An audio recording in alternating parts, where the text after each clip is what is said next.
കൃഷ്ണകുമാർജി എന്താ സംഭവിച്ചത്? അത് നമ്മൾ കുണ്ടറയിൽ ഇന്ന് മുഴുവൻ സ്വീകരണങ്ങളായിരുന്നു. അപ്പോൾ ഒരു സ്വീകരണത്തിനിടയ്ക്ക് പെട്ടെന്ന് വളരെ വലിയൊരു കൂട്ടം ക്രൗഡുണ്ടായിരുന്നു. ക്രൗഡിനിടയിലൊരു തിക്കും തിരക്കും ഉണ്ടായതാണോ ഉണ്ടാക്കിയതാണോ എന്നറിയില്ല. കാരണം അതിന് തൊട്ട് മുമ്പുള്ള 2 വേദികളിൽ ഞാൻ തൃശ്ശൂർ പൂരവുമായിട്ട് ബന്ധപ്പെട്ട വിഷയം അത് കടുത്ത രൂക്ഷമായ ഭാഷ തന്നെ വിമർശിച്ചു. കാരണം വെച്ചാൽ അത് അത്രയും ഗുരുതരമായൊരു വിഷയമായിരുന്നു. അപ്പോൾ അത് കഴിഞ്ഞുള്ള മീറ്റിങ്ങിനാണ് ഈ കൂട്ടത്തിനകത്ത് ഒരു തിക്കും തിരക്കും ഉണ്ടാക്കിയതായിട്ടും പെട്ടെന്ന് കണ്ണിലോട്ട് എന്തോ ഒരു സാധനം കുത്തി. അപ്പോൾ അത് ഞാൻ ആദ്യം അറിയാതെ കുത്തിയതാണെന്നാണ് സംഭവിച്ചത്. പിന്നീട് എനിക്ക് അവിടെ പലരും എന്ന് പറഞ്ഞാൽ ആ തിക്കും തിരക്കും ഉണ്ടാക്കിയതാണ്, ഒരു ആർട്ടിഫിഷ്യലായിട്ട് ഉണ്ടാക്കിയതുപോലെ തോന്നുന്നു. എന്തായാലും കണ്ണവിടെ നിന്ന് അവിടെ കൊണ്ടുപോയി ഒരു ആശുപത്രി പോയപ്പോൾ കോർണിയയിലാണ് ഒരു കട്ട് കിട്ടിയിരിക്കുന്നത്. അപ്പോൾ ചെറിയൊരു ഹെമറേജ് പോലെയും വന്നിരിക്കുന്നു. അപ്പോൾ അത് അന്നേരം അവിടെ ആശുപത്രി കൊണ്ട് പാക്ക് ചെയ്ത് പോയെങ്കിൽ ഇപ്പോൾ വേദന സഹിക്കാൻ വയ്യാതെ തിരിച്ച് വീണ്ടും ഒന്ന് ഹോസ്പിറ്റലിൽ വന്നു. അപ്പോൾ വീണ്ടും ഒന്ന് പാക്ക് ചെയ്തു, ഒരു പെയിൻ കില്ലർ എടുത്ത് റെസ്റ്റ് എടുക്കാൻ പറഞ്ഞിരിക്കുകയാണ് റൂമിൽ. ക്യാമറ നോക്കി പരാതി അങ്ങനെ എന്തെങ്കിലും ഉണ്ടോ? അത് പരാതി കൊടുക്കുന്നുണ്ടോ? ഇപ്പോൾ പാർട്ടിയുടെ ആൾക്കാർ വിളിച്ച് പറഞ്ഞിരിക്കുന്നത് നാളെ രാവിലെ തന്നെ പരാതി കൊടുക്കണം, ഇതിനൊരു അന്വേഷണം നടത്തുന്നതാണ് അവർ പറഞ്ഞിരിക്കുന്നത്. അത് പ്രകാരം നീങ്ങുന്നു. ഇത് നമ്മുടെ കൊല്ലത്തെ സ്ഥാനാർത്ഥിയായിട്ടുള്ള കൃഷ്ണകുമാറാണ്. നല്ലൊരു നടനാണ് കേട്ടോ. കാരണം ഒരുപാട് സിനിമകളിലൊക്കെ അത്യാവശ്യം നല്ല നല്ല വേഷങ്ങളൊക്കെ ചെയ്തിട്ടുള്ള ഒരു ഗംഭീര നടൻ തന്നെയാണ്. അപ്പോൾ നമ്മുടെ കൊല്ലത്ത് രാഷ്ട്രീയം കലങ്ങി മറിയാണ്. കാരണം ഈ ഒരൊറ്റ വിഷയം കാരണം നമ്മുടെ കൃഷ്ണകുമാർ ഇപ്പോൾ കൊല്ലത്ത് ജയിക്കാനായിട്ടുള്ള എല്ലാ സാധ്യതകളും കാണുന്നു എന്നാണ് പറയുന്നത്. നിങ്ങൾ ഇദ്ദേഹം പറയുന്നത് കേട്ടല്ലോ അല്ലേ? കുണ്ടറയിൽ ഒരു ഇലക്ഷൻ പ്രചരണവുമായിട്ട് ബന്ധപ്പെട്ട് ഇദ്ദേഹം വന്നപ്പോൾ തൃശ്ശൂരിൽ നടന്നിട്ടുള്ള, അതായത് തൃശ്ശൂർ പൂരത്തിനകത്ത് ഹിന്ദു സമൂഹത്തിന് ഏൽക്കേണ്ട അവഹേളന അത് കൃത്യമായ രീതിയിൽ ഈ പൊതുവേദികളിലൊക്കെ ഇദ്ദേഹം CPM-നെയൊക്കെ വളരെ ശക്തമായ ഭാഷയിൽ വിമർശിച്ചു കഴിഞ്ഞു. അടുത്ത ഒരു സ്വീകരണ പരിപാടിയിലേക്ക് എത്തുമ്പോഴത്തേക്കാണ് ഇദ്ദേഹത്തിൻ്റെ കണ്ണിലേക്ക് മൂർച്ചയുള്ള എന്തോ ഒരു വസ്തു വന്ന് പതിച്ചു എന്നായിരുന്നു ആദ്യം നമ്മുടെ ചലം ചാനലിനകത്ത് വന്ന ഒരു വാർത്ത.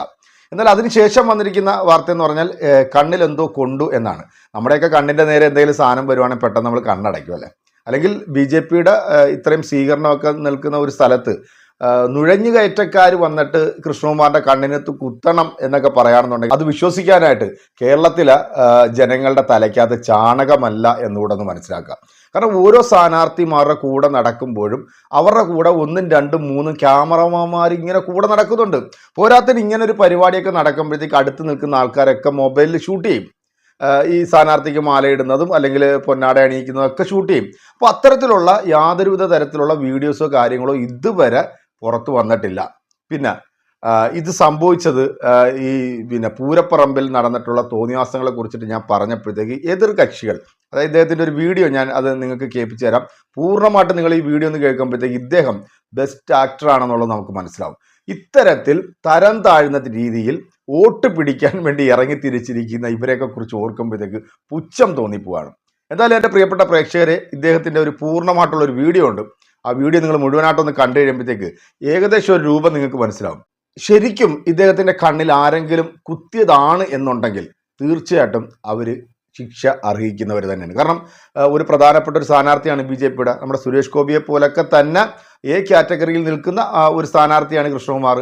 അത് ഒരു ലോക്കൽ സ്ഥാനാർത്ഥി ഒന്നുമല്ല. പരിക്ക് പറ്റിയിട്ടുണ്ടെങ്കിൽ അത് മനഃപൂർവ്വം ഏതെങ്കിലും പാർട്ടിക്കാരാണ് ചെയ്തിട്ടുണ്ടെന്നുണ്ടെങ്കിൽ അത് കൃത്യമായി കണ്ടെത്തി ശിക്ഷ കൊടുക്കേണ്ടത് അനിവാര്യം തന്നെയാണ്. അല്ലാതെ കേരളത്തിലെ ജനങ്ങളെ ഇതുപോലെ മണ്ടന്മാരും പൊട്ടന്മാരുമാക്കാൻ വേണ്ടി ഇമ്മാരി കോമാളിത്തരവുമായിട്ട് ഇറങ്ങരുത് മാത്രമല്ല. എന്തായാലും ഈ ഒരു വാർത്ത നിങ്ങളൊന്ന് കണ്ടു നോക്കിയതിന് ശേഷം നിങ്ങൾക്ക് തന്നെ വിലയിരുത്താം ഇതിനകത്ത് സത്യമുണ്ടോ അല്ലോ ഈ കാണിക്കുന്നതൊക്കെ ഈ അഭിനയമാണോ എന്നുള്ളത്. നിങ്ങളുടെ കമൻറ്റുകൾ നമ്മുടെ കമൻറ്റ് ബോക്സിൽ വയ്ക്കുക. എന്താ ഇദ്ദേഹം പറയുന്നത് ഒന്നുകൂടെ ഒന്ന് കേട്ടു നോക്കാം. ഇതാണ് ഈ സംഭവവുമായി ബന്ധപ്പെട്ട് നടക്കുന്നത്. നമ്മുടെ പതിവ് പോലെ പ്രചരണം നടന്നുകൊണ്ടിരിക്കുകയായിരുന്നു. കുണ്ടറ മേഖലയിലായിരുന്നു ഇന്നലെ പ്രചരണം. അപ്പോൾ കുണ്ടറയിലൊരു മാർക്കറ്റ് ഏരിയ, എന്തൊരു ചന്ത എന്നാ പേര്. അപ്പോൾ അവിടെ വെച്ച് സംസാരിച്ചുകൊണ്ടിരിക്കുമ്പോൾ വേദിയിൽ ഞാൻ ഈ തൃശ്ശൂർ പൂരവുമായി ബന്ധപ്പെട്ട വിഷയവും അവിടെ ഈ ഹിന്ദു വിശ്വാസികളെ വേദനിപ്പിക്കുന്ന പല സംഭവങ്ങളും അവിടെ നടന്നു. അപ്പോൾ അതിനെപ്പറ്റി നിശിതമായി ഞാൻ കമ്മ്യൂണിസ്റ്റ് പാർട്ടി വിമർശിക്കുന്നുണ്ടായിരുന്നു. കാരണം അവരുടെ കമ്മ്യൂണിസ്റ്റ് ഗുണ്ടകൾ ഈ പോലീസിനകത്ത് കയറിക്കൂടി അവരാണിത് ചെയ്യുന്നത്. ഇത് പറയുമ്പോൾ അവരുടെ ഓഫീസും മറ്റാൾക്കാരൊക്കെ അവിടെ എതിർഭാഗത്തുണ്ടായിരുന്നു, അവരുടെ പാർട്ടി ഓഫീസ്, ഇലക്ഷൻ ഓഫീസൊക്കെ. ഇത് കഴിഞ്ഞ് നമ്മൾ അടുത്ത വേദിയിലോട്ട് പോയി സംസാരിക്കുമ്പോൾ ഇവിടുത്തെ പോലെ തന്നെ കൂട്ടവും ക്രൗഡും ഉണ്ടായിരുന്നെങ്കിലും ഒരിക്കലും തിക്കും തിരക്കും ഒരിടത്തും ഉണ്ടായിട്ടില്ലായിരുന്നു. അവർ മാലയിടുന്നു, ഷോൾ ഇടുന്നു. നമ്മൾ ഈ തിക്കും തിരക്കിനിടയിലാണ് ആരോ ഒരാൾ എന്തൊരു സാധനം കണ്ണിലോട്ട് കുത്തി. അതായത് ഇദ്ദേഹം പറയുന്നത് ആ തിക്കിലും തിരക്കിലും ആരോ ഒരാൾ എൻ്റെ കണ്ണിലേക്ക് കുത്തി. അപ്പോൾ ഈ അടുത്ത് നിൽക്കുന്നവരൊക്കെ പൊട്ടന്മാരായിരുന്നു. ഇവരാരും ഇത് കണ്ടില്ലേ? ഇദ്ദേഹത്തിൻ്റെ കണ്ണിലേക്ക് ഒരു സാധനം എടുത്ത് കുത്തുമ്പോൾ ഈ അടുത്ത് നിൽക്കുന്നവരൊക്കെ കണ്ണ് പൊട്ടന്മാരായിരുന്നോ ഇത് കാണാതിരിക്കാൻ? അല്ലെങ്കിൽ ഇദ്ദേഹത്തിൻ്റെ കൂടെ നിൽക്കുന്ന മറ്റ് ദൃശ്യമാധ്യമങ്ങൾ അല്ലെങ്കിൽ മൊബൈലിൽ ഷൂട്ട് ചെയ്യുന്ന ആൾക്കാരൊന്നും ഇത് കണ്ടില്ലേ? ആളെ സ്പോട്ടിൽ പിടിക്കാമായിരുന്നല്ലോ, നേരെ പോലീസിൽ ഏൽപ്പിക്കാമായിരുന്നു. ഇത്തരത്തിലുള്ള ചില വൃത്തികെട്ട തരം താഴ്ന്ന രീതിയിലുള്ള വോട്ട് പിടിക്കാനായിട്ടുള്ള ഈ അഭ്യാസം കേരളത്തിലെ ജനങ്ങളുടെ, അതായത് ഈ പരിപ്പ് ഈ കലത്തിൽ വേകൂല മോനെ. ഇതിനകത്ത് ബാക്കിയും കൂടെ എന്താണ് ഇദ്ദേഹം പറയുന്നതെന്ന് കേട്ടോക്കുമ്പോൾ നിങ്ങൾക്ക് മനസ്സിലാവും പൂർണ്ണമായിട്ട് ഇതെന്താണ് എന്നുള്ളത്.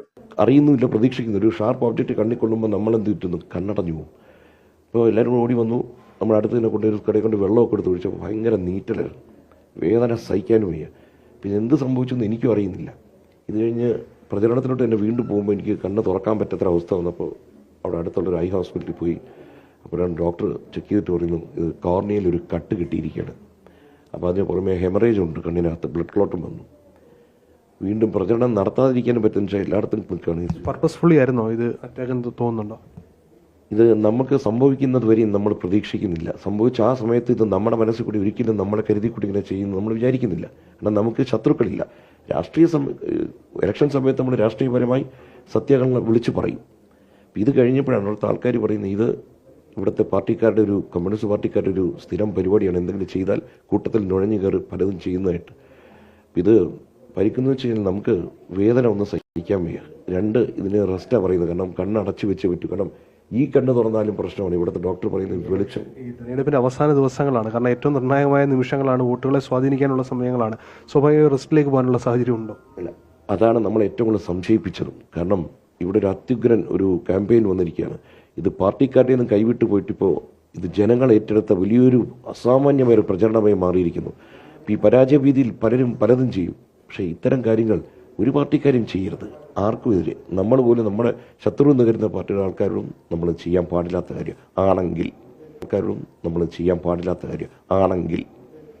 ഇപ്പോൾ എന്ത് മാനസികമായി കൂടി, കാരണം ഇത്രയും ദിവസം പ്രചരണത്തിലാണ്, അവസാന ദിവസങ്ങളിൽ ഇത്തരമൊരു അവസ്ഥ ഉണ്ടാവുക. ഇന്ന് വലിയ റോഡ് ഷോ അടക്കം ക്രമീകരിച്ചിരിക്കുകയാണ്.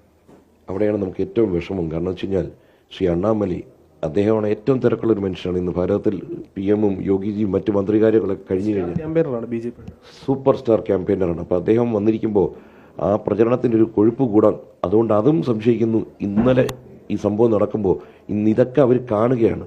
അപ്പോൾ നമ്മളെ എവിടെയോ തടയുക എന്നുള്ളതാണ് അവരുടെ ലക്ഷ്യം എന്നാണ് എൻ്റെ മനസ്സിപ്പോൾ പറയുന്നത്. ഡോക്ടർമാരെന്താണ് ഇപ്പോൾ പറയുന്നത്? ഒന്നും ചെയ്യാൻ, ഒരാഴ്ച റെസ്റ്റ് എടുക്കണം. അതിൽ തന്നെ അടുത്ത 3-4 ദിവസങ്ങൾ വെളിച്ചം കണ്ണിലടിക്കരുത്.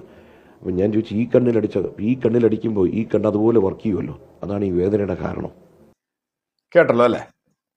അപ്പം CPM-നെ പ്രതിക്കൂട്ടിലാക്കുന്ന തരത്തിലുള്ള പ്രസ്താവനകളാണ് ഇദ്ദേഹം നടത്തിയത്. കൊല്ലത്ത് കുണ്ടറയിൽ ഇങ്ങനെ ഒരു പരിപാടി നടത്തി, അവിടെ പൂരവുമായിട്ട് ബന്ധപ്പെട്ടിട്ടുള്ള ചില വിമർശനങ്ങളൊക്കെ നടത്തിയപ്പോൾ അതിൽ കലിപൂണ്ട് CPM-ന്റെ പ്രവർത്തകരാണ് ഇത്തരത്തിലുള്ള ഈ ഒരു പരിപാടി ചെയ്തത് എന്നാണ് ആണെങ്കിൽ എന്ന് 2 പ്രാവശ്യം പുള്ളി എടുത്തു പറയുന്നുണ്ട്. അപ്പം ഇതിനകത്ത് എത്രത്തോളം സത്യമുണ്ട്, അല്ലെങ്കിൽ ഇത് ഈ കാണിക്കുന്നതൊക്കെ കേരളത്തിലെ ജനങ്ങളെ വിഡ്ഢികളാക്കാൻ വേണ്ടി ശ്രമിച്ചുകൊണ്ടിരിക്കുന്ന പരിപാടിയാണോ ഇല്ലേ എന്നൊക്കെ ഉള്ളത് നിങ്ങൾ മനസ്സിലാക്കുക. ഒരു പക്ഷേ ചിലപ്പം ഇദ്ദേഹത്തിൻ്റെ കൂടെ നിൽക്കുന്ന ആൾക്കാർ ഇദ്ദേഹത്തിന് മാലയിടുന്ന സമയത്തോ അല്ലെങ്കിൽ ഈ പറയുന്ന പൂ വാരി എറിയുന്ന സമയത്തൊക്കെ ചിലപ്പോൾ കൈ കൊണ്ടേക്കാം അല്ലെങ്കിൽ കൊണ്ട് കാണും. പക്ഷെ അത് ഒരു വോട്ടാക്കി മാറ്റാൻ വേണ്ടി ഒരു പ്രസ്ഥാനത്തിൻ്റെ നെഞ്ചത്തോട്ടെടുത്ത് ഇട്ട് കൊടുത്തിട്ട് അവരെ പ്രതിക്കൂട്ടിലാക്കാൻ പോകുന്ന ഇത്തരത്തിലുള്ള ചില പ്രചരണങ്ങൾ, അത് ശരിക്കും പറഞ്ഞാൽ CPM-ഓ അല്ലെങ്കിൽ CPM-ൻ്റെ ആൾക്കാർ അവരെ കുറിച്ചിട്ടാണ് ഇപ്പോൾ ഇത് വിമർശിച്ചിരിക്കുന്നത്. അതുകൊണ്ട് ഇതിൻ്റെ സത്യാവസ്ഥ പുറത്തു കൊണ്ടുവരിക അല്ലെങ്കിൽ ഇതിൻ്റെ അത്യാവസ്ഥ കണ്ടെത്തുക എന്നുള്ളത് അവരുടെയും കൂടെ ബാധ്യതയാണ് എന്നാണ് എനിക്ക് തോന്നുന്നത്. നിങ്ങൾ ആദ്യം കണ്ട വീഡിയോയും ഇപ്പോൾ കണ്ട വീഡിയോയും അതോടൊപ്പം തന്നെ ഈ ചലഞ്ച് ചാനലിനകത്ത് വന്ന വാർത്തകളൊക്കെ വെച്ച് നോക്കുകയാണെന്നുണ്ടെങ്കിൽ ഇതൊരു ഒന്നാം തരം ഫ്രോഡ് പരിപാടിയാണ് എന്നുള്ളത് മനസ്സിലാക്കാൻ കേരളത്തിലെ ജനങ്ങൾക്ക് ഒരുപാട് ഡിഗ്രി എടുക്കേണ്ട കാര്യമൊന്നും ഇല്ല എന്നാണ് എനിക്ക് തോന്നുന്നത്. വോട്ട് പിടിക്കാം, അത് വളരെ മാന്യമായ രീതിയിലാകണം എന്ന് മാത്രമേ എനിക്ക് ഈ ഒരു വീഡിയോയുമായിട്ട് ബന്ധപ്പെട്ട് എൻ്റെ പ്രിയപ്പെട്ട പ്രേക്ഷകരെ, എന്തായാലും നിങ്ങളുടെ വിലയേറെ അഭിപ്രായങ്ങളും കമൻറ്റുകളും ഇക്കാര്യത്തിൽ കൃത്യമായി നമ്മുടെ കമൻറ്റ് ബോക്സിൽ നിങ്ങളുടെ മറുപടി അറിയിക്കുക. എന്താണെങ്കിലും ഇദ്ദേഹത്തിന് മനഃപൂർവ്വമാണ് ഇത് ചെയ്തതെങ്കിൽ അത് അർഹിക്കുന്ന ശിക്ഷ അത് കണ്ടെത്തി അവർക്ക് കൊടുക്കണം എന്നുകൂടെ ഞാൻ ഈ ഒരു അവസരത്തിൽ പറയാണ്.